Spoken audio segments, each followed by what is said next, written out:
All right, it's still the morning edition, 99.3 if you're listening to us via the radio, and of course at the Real Media NG if you're watching via YouTube. Our first commentary this morning is on the 2027 general elections, as political conversation is already taking shape. And one issue that keeps coming back is the possibility of a united opposition against President Bola Tinubu. Now, in a recent interview, former PDP spokesman Kola Lopodian said the opposition still has an opportunity to build what he called a grand alliance.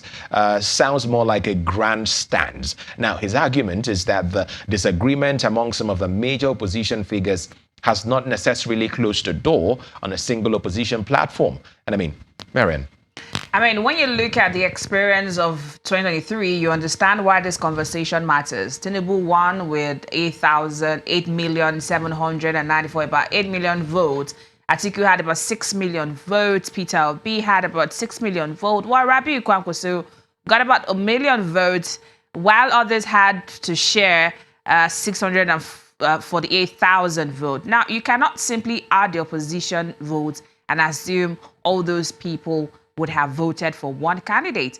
But the figure do show something important. The opposition had millions of votes spread across different candidates, while the eventual winner was able to emerge from that divided field.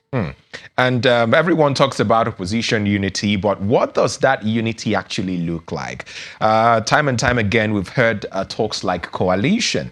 It's one thing for Atiku, Obi, and Kwankwaso and other political actors to agree that they want an alternative government. But it's another thing entirely for them to agree on who should lead that government. And that is where these alliances usually become difficult, Marian. And we saw something similar but with a very different outcome, right? In 2015. Opposition parties came together under the APC. Muhammadu Buhari emerged as a presidential candidate, and the coalition defeated an incumbent president.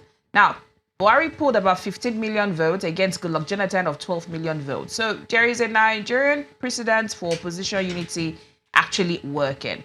The question is whether today's opposition leaders can make the same kind of compromises. And there's a reason this is coming up again. Olokbodian believes Peter Obi and Kwankwaso left the ADC coalition too early because, according to him, negotiations were still going on. He's basically saying that the door is still open. But Marian, even if they come back to the table, somebody has to answer the biggest question: who gets the presidential ticket? Right. That's one reason that many Nigerians think is why some left so early to say it doesn't look like I'm going to get a ticket to run for the #1 office. And I do not want to be the second person. So everyone is grappling to be #1 because Atiku has his supporters. Obi has built a very strong following since 2023. And Kwankwaso has his own political base. They are even known as the Kwankwasiers, particularly in Kano and parts of the north. So these are not just politicians without ambitions. So the negotiation will not simply be about defeating Tinubu.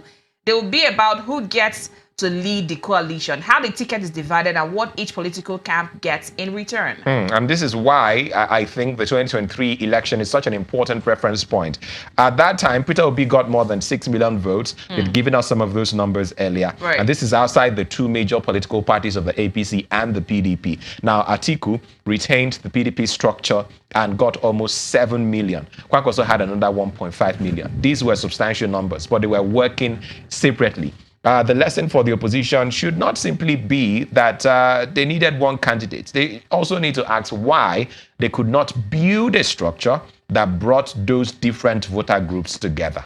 Because winning a presidential election in Nigeria is not just about having popular candidates, about having a fan base. No. You need organization, party structures, polling unit agents, mobilization, and a strategy that can reach voters across the country. And beyond strategy, you need to be able to appeal to the Nigerian people and appeal to their minds. That was part of what made the 2015 APC coalition effective. Remember, change. We're bringing change for you because at the time, the Nigerian people were calling for change. We need to transition from this administration to another administration. So we needed just something else. The Nigerian people at the time. So if the opposition is serious about 2027, It cannot wait until the final months before the election to start putting all of this together. Your house needs to be in order before you even step out to try and put your immediate community, society, and the state, and then the country at large. Well, there's also another factor that could make 2027 very different, and that is the economy. Well, Ologbodion's argument is that Tinubu should not see 2027 simply as a battle between himself and the opposition. He says the president's real challenge could be Nigerians who are struggling with the cost of living, and you can understand why the opposition would want to make the economy a central campaign issue. I mean, look at that debate, between some of the callers that we had on the program earlier during the newspaper review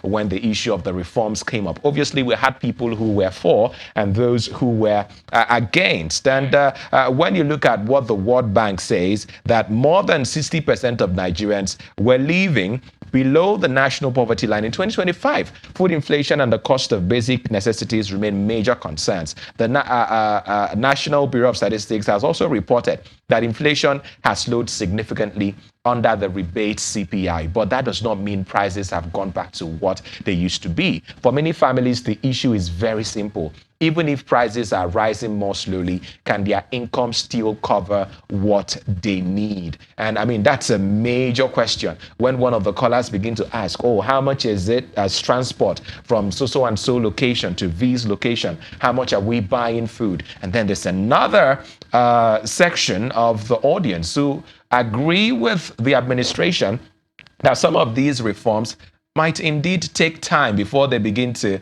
have some positive effect on Nigerians. I mean, at this point, Nigerians don't need politicians to tell them that life is expensive.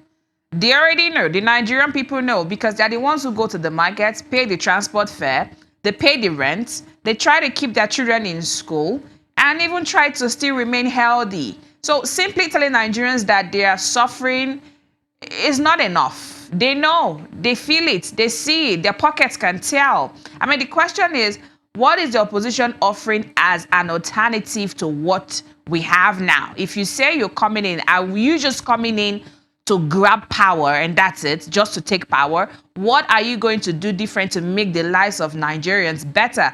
Because if you're asking Nigerians to vote out the current government, you have to tell them what you're going to do differently. What will you do that will make my life better is what Nigerians are asking. What happens to fuel prices? What is your plan for jobs? How do you deal with insecurity? What happens to taxation? How do you improve electricity? And perhaps the biggest question of all, where is the money going to come from? Those are the questions that will eventually move the conversation beyond anger, because the Nigerians now are well more informed than you think they were in the last 1, 2, 3, 4 years ago. People are more involved in politics. People want to know who is coming in. Trust me, there are people who did not know the local government chairman 4 years ago who do now. So you telling Nigerians that, yes, the country is hard, it's difficult, things are getting very difficult. What are you going to serve differently than what is being served now? And this is where the opposition comes in. Take the ADC, for example, an opportunity to define itself. Ologbodion says the party's major distinction is its emphasis on democracy and its opposition to excessive concentration of power. That is a political position, but Nigerians would eventually want to see what that position means in practical terms. And in fact, we did have a sit down with the National Publicity Secretary of the ADC. A conversation we'll bring up much later during the program. And I mean, this applies to other opposition figures. Many of the people being discussed for 2027 have already held important positions in government. They are not alien to Nigerian people.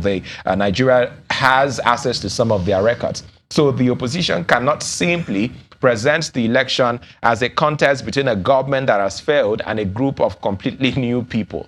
These are people that are known to Nigerians. And the question that voters will be asking most of these opposition leaders is, you've had power before.